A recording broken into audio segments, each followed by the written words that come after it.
शिमला से इस वक्त बड़ी खबर आ रही है, जहां पर भाजपा ने शुरू की है लोकसभा चुनाव की तैयारी। भाजपा की उत्तर क्षेत्रीय बैठक 7 जुलाई को दिल्ली में होगी। बैठक में लोकसभा चुनाव को लेकर रणनीति तैयार होगी। पूर्व सीएम जयराम ठाकुर, भाजपा अध्यक्ष डॉक्टर राजीव बिंदल और संगठन महामंत्री भी हिमाचल से इस बैठक में भाग लेंगे। तो शिमला से बड़ी खबर, जहां भाजपा ने लोकसभा चुनावों की तैयारी शुरू की है। भाजपा की उत्तर क्षेत्रीय बैठक 7 जुलाई को दिल्ली में होने वाली है। बैठक में लोकसभा चुनाव को लेकर रणनीति तैयार होगी। इस बैठक में हिमाचल से बीजेपी के पूर्व सीएम जयराम ठाकुर, भाजपा अध्यक्ष डॉक्टर राजीव बिंदल और संगठन महामंत्री सिद्धार्थ हिमाचल से बैठक में भाग लेंगे। और चलिए इस खबर पर और अपडेट लेने के लिए सीधे शिमला का रुख करेंगे। हमारे सहयोगी राजेंद्र इस वक्त हमारे साथ जुड़े हुए हैं। राजेंद्र, 7 जुलाई को दिल्ली में बड़ी बैठक होने वाली, जिसमें भाजपा की उत्तर क्षेत्र की जो इकाई है उससे शामिल होना है, और कहा जा रहा है कि यह बैठक लोकसभा चुनाव को देखते हुए की जा रही है। क्या कुछ अपडेट है इस बैठक को लेकर?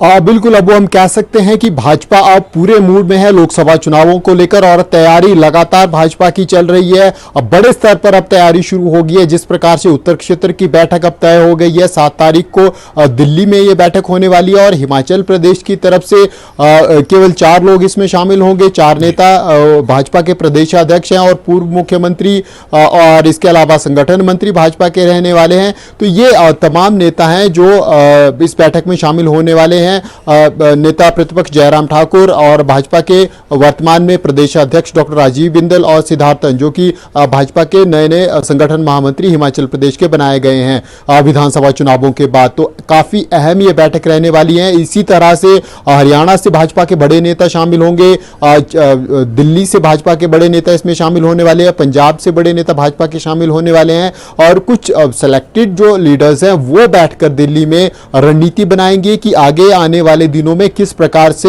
कैंपेन को आगे बढ़ाया जाएगा, किन नेताओं के कहां पे रैलियां करवाई जाएगी, किन नेताओं की डिमांड कहां पर ज्यादा है या इंपैक्ट कहां पर है, किस लाइन पर भाजपा इस क्षेत्र में आगे बढ़ेगी लोकसभा चुनावों को देखते हुए। ये तमाम चीजें बंद कमरे में दिल्ली में डिस्कस की जाएंगी। भाजपा के राष्ट्रीय अध्यक्ष जेपी नड्डा सहित तमाम नेता इस बैठक में मौजूद रहने वाले हैं।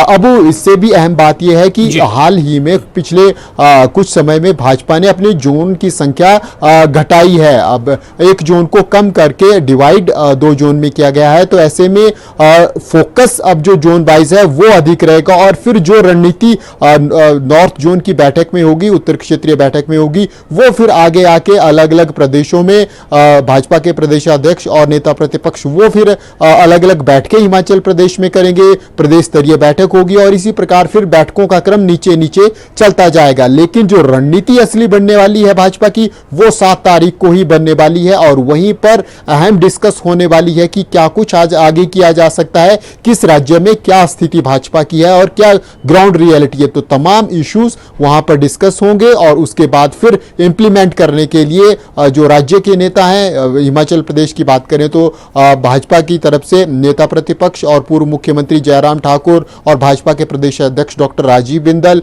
अब ये लोग फिर हिमाचल प्रदेश में आकर जो चीजें वहां डिस्कस होंगी उनको जमीनी स्तर पर उतारने के लिए कार्यकर्ताओं के साथ बैठक करेंगे, और फिर आगे भाजपा इस कैंपेन को धार देगी। तो हम कुल मिलाकर कह सकते हैं कि अब लोकसभा चुनावों की तैयारी शुरू हो चुकी है। नॉर्थ जोन की बैठक होगी, और उसके बाद फिर हिमाचल प्रदेश में कैंपेन का सिलसिला शुरू हो जाएगा लोकसभा चुनावों की दृष्टि से। जी अबू। बिल्कुल राजेंद्र, क्योंकि खासतौर से जाहिर सी बात है कि ये जो बैठक हो रही है तो उत्तर क्षेत्रीय जो राज्य है वहां की बैठक है, लेकिन खासतौर से अगर हम हिमाचल की बात करें तो हिमाचल के लिए 2024 लोकसभा चुनाव इस वजह से भी इंपॉर्टेंट हो जाते हैं क्योंकि मौजूदा जो स्थिति है, जो सिनेरियो है हिमाचल का, वो 2019 के मुकाबले में बीजेपी के लिए बिल्कुल अब बदल चुका है 2024 में।